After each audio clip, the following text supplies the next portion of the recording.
Buenas tardes, soy el ingeniero Ibrahim Arteaga, profesor de la unidad curricular Ingeniería de Fundaciones y Muros,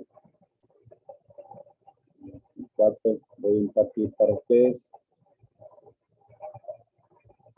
Vamos a empezar con algunos conceptos previos que debemos conocer.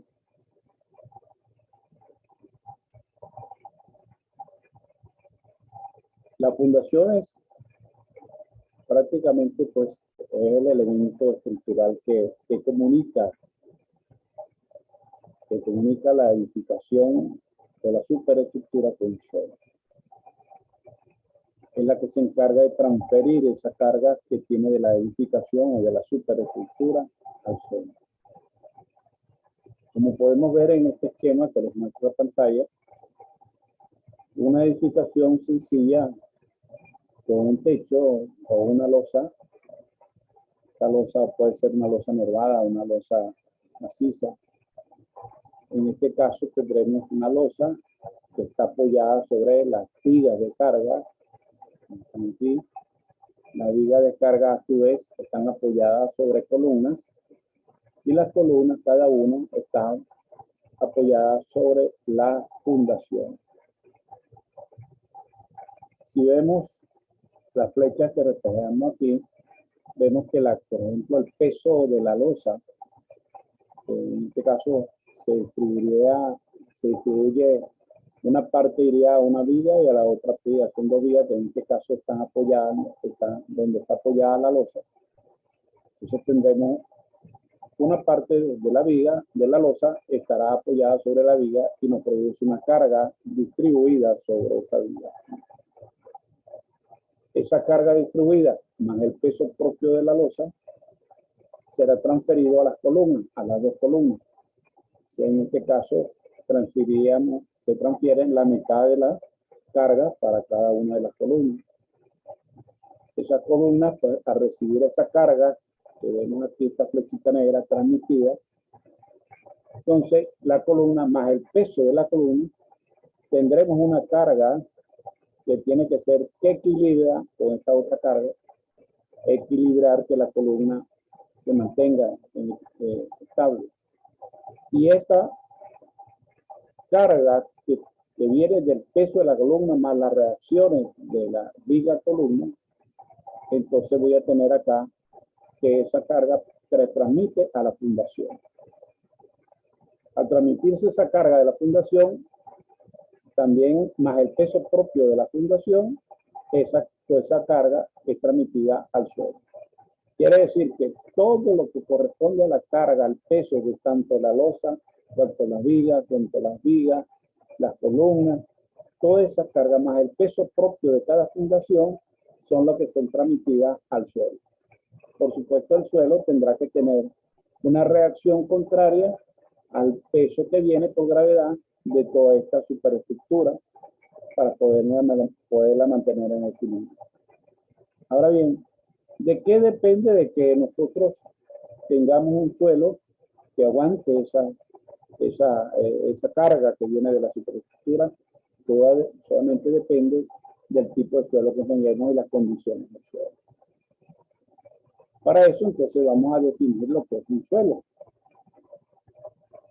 Entonces, un suelo, concepto general, tenemos allí que se denomina suelo a todo el espesor de la corteza terrestre, donde se realiza las obras civiles y del que al momento de la construcción de estas importan sus propiedades físico-químicas y mecánicas en especial. Este concepto también varía porque dependiendo del punto de vista del ingeniero, por ejemplo, el ingeniero agrónomo tiene otro concepto que a lo mejor analiza la parte superficial de la capa de la corteza terrestre para ver cómo son ese tipo de terreno de manera de suelo para poder establecer pues, las condiciones físico-químicas para poder hacer una siembra que sea factible en ese sector. Igualmente, entonces tenemos el geólogo. El geólogo tendrá que tiene otro concepto más científico, en virtud de que el geólogo es el que estudia más profundamente la composición y los elementos, tanto mecánicos como químicos, de la corteza terrestre y el suelo. Entonces, es la ente que estudia más profundamente por las características del suelo. ¿Qué significa entonces para el suelo, para un ingeniero civil? Desde el punto de vista de la ingeniería, suelo es el sustrato físico sobre el que se realizan las obras, del que importan las propiedades físico-químicas, especialmente las propiedades mecánicas, que constituyen el esqueleto de la composición, o sea, el esqueleto que está formado, o sea, la estructura del suelo que está formado por la fase líquida, fase gaseosa y por las partes sólidas.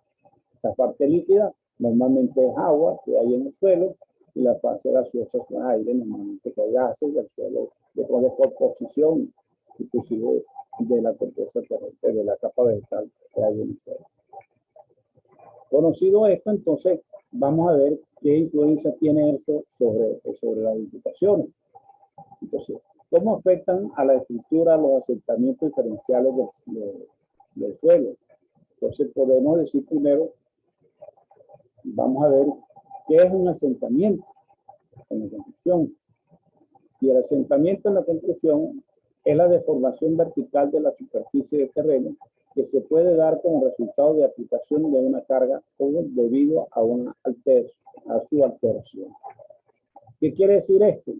Que la estructura que nosotros estamos viendo acá, los que vemos la fundación, una carga aplicada sobre la fundación, eso me va a alterar las condiciones del terreno alrededor de él. ¿Por qué? Porque aquí va a haber una presión que va a venir de acuerdo a la carga de la estructura, de la superestructura sobre la fundación.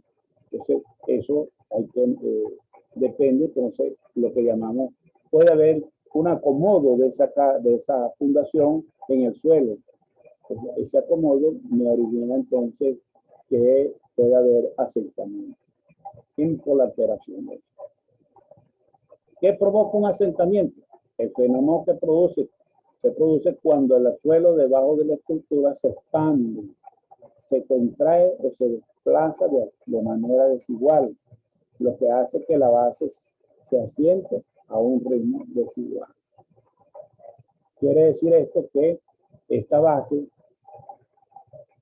el suelo que está allí,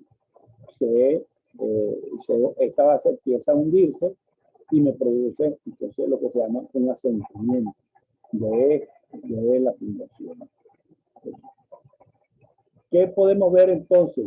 ¿Cómo afecta a la estructura los asentamientos diferenciales de la cimentación?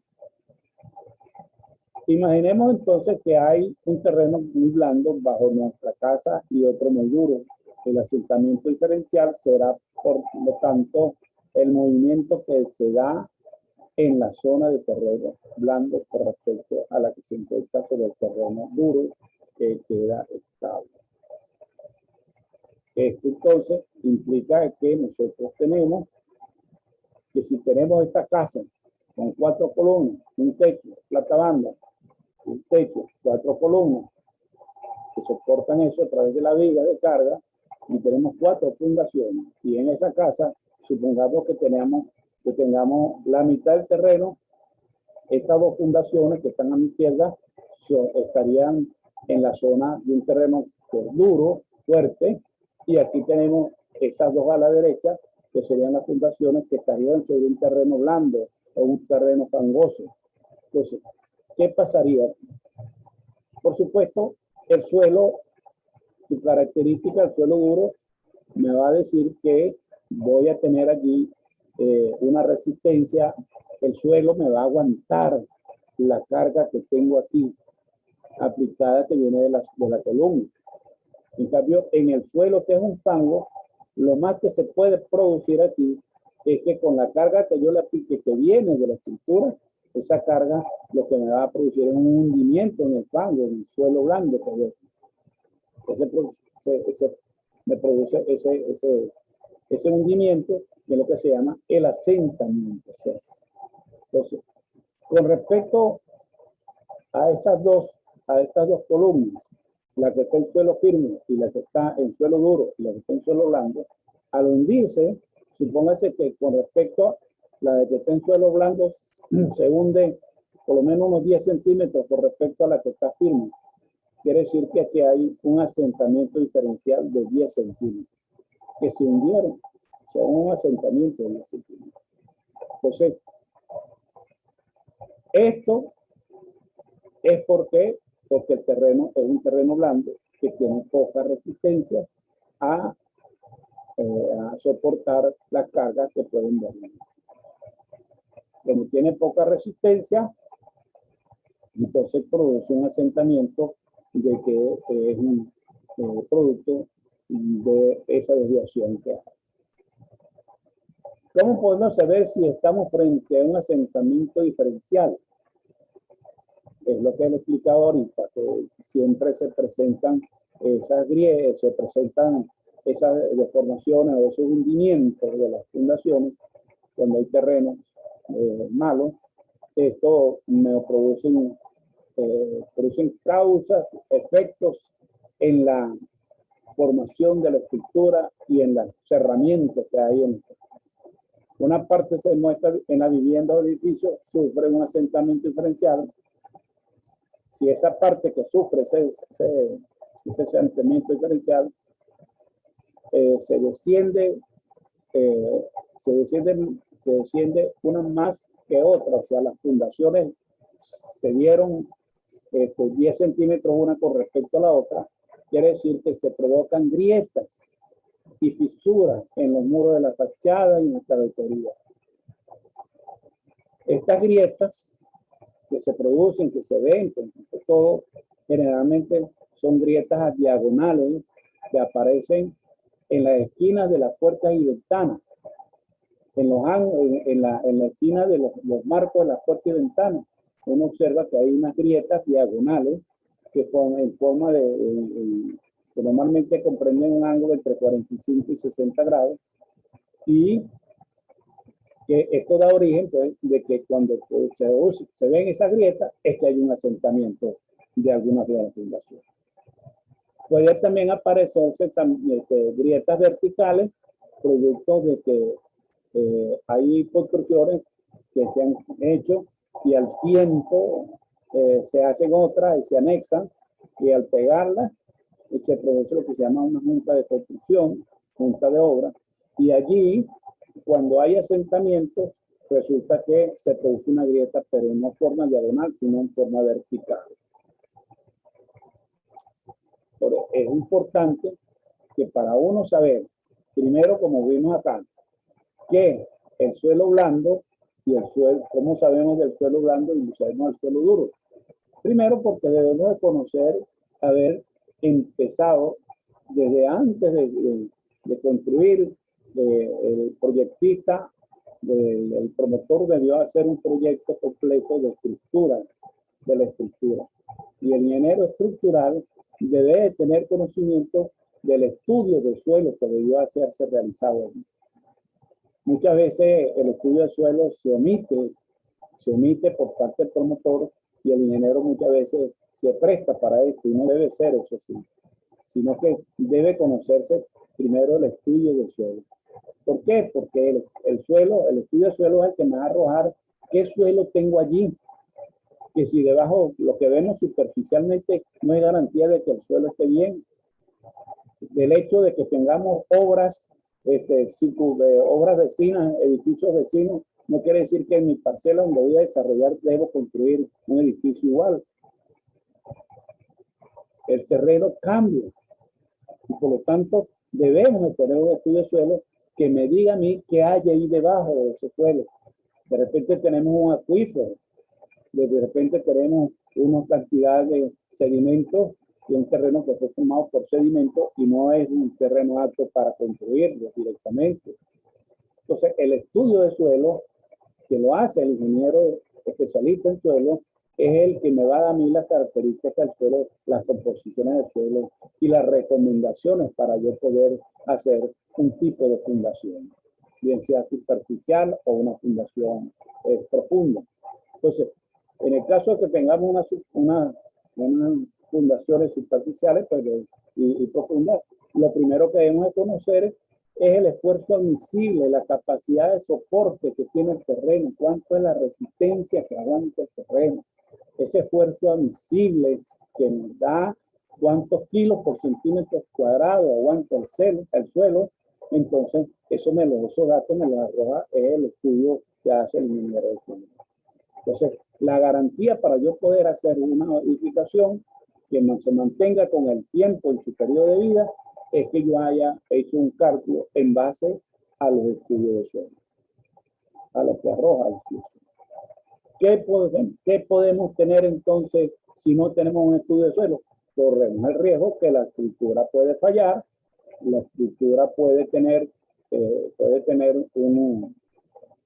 una falla como esta que vemos en esta gráfica, que fíjense que un edificio que se hundió prácticamente, eso quiere decir que no hay para que esto pudo haber ocurrido, es que ahí no hay ningún estudio de suelo. Ahí no se hizo ningún estudio previo. Lo peor del caso es que muchas veces la gente, los promotores o inversionistas, ven que el estudio de suelo es un gasto, y no es un gasto. El estudio de suelo es una inversión. Un gasto lo ven ellos al principio porque quieren obviarlo, pero se obvia corriendo ese riesgo que la estructura se hunda como si hubiera esta estructura. Se corre el riesgo de que esa estructura se desplome y se caiga también. Entonces, ¿qué viene ahora? Un edificio en esta condición. Bueno, que hay que hacer un estudio de suelo para ver qué fue lo que pasó allí, que no se debió hacer al principio.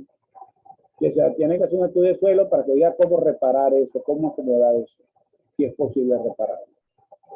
Y lo otro, hay gastos que vienen anexos a esto, que es la gente que adquirió, que compró esas propiedades, esos apartamentos. De repente hay una acción penal. ¿Por qué? Porque ya no es garantía de que vivir un edificio que está en esas condiciones. Por lo tanto, estos gastos van a ser gastos anexos a una construcción que no es factible haberse desarrollado. ¿Qué produce también eso? Bueno, las cosas más sencillas, más comunes que produce, podemos tener nosotros como las grietas que decíamos ahorita, los asentamientos que podemos corregirlos, y aquí tenemos por ejemplo una grieta, ya vemos una grieta que tenemos acá en la pared, y aquí tenemos también otra grieta que se produce en una esquina, ¿verdad? Donde aquí vemos que esta columna que está acá es la que ha producido un asentamiento, y entonces, ¿qué me produce? Esta grieta que está acá y la otra grieta que está acá, ¿verdad?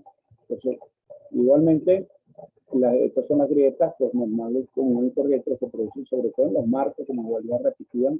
En los marcos siempre se producen, los marcos, las paredes, se producen una grieta en esta forma, diagonal, así como está acá, en ángulo de 45 a 60 grados, es que en el momento se produce estas grietas que son producto del asentamiento. A excepción de las grietas que se producen por las juntas de obra, que son grietas verticales. Grietas verticales que se producen pues, en este asentamiento y la separación prácticamente de la obra nueva con la obra vieja.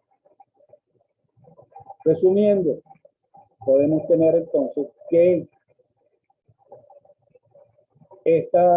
para un cálculo de una estructura, lo principal que debemos conocer nosotros, además del diseño, debemos conocer los materiales y conocer el estudio del suelo, cómo está conformado el suelo y las recomendaciones de ese estudio, para tomarlas en consideración, para saber si en verdad el suelo puede aguantar o no el peso de la superestructura que pretendemos construir.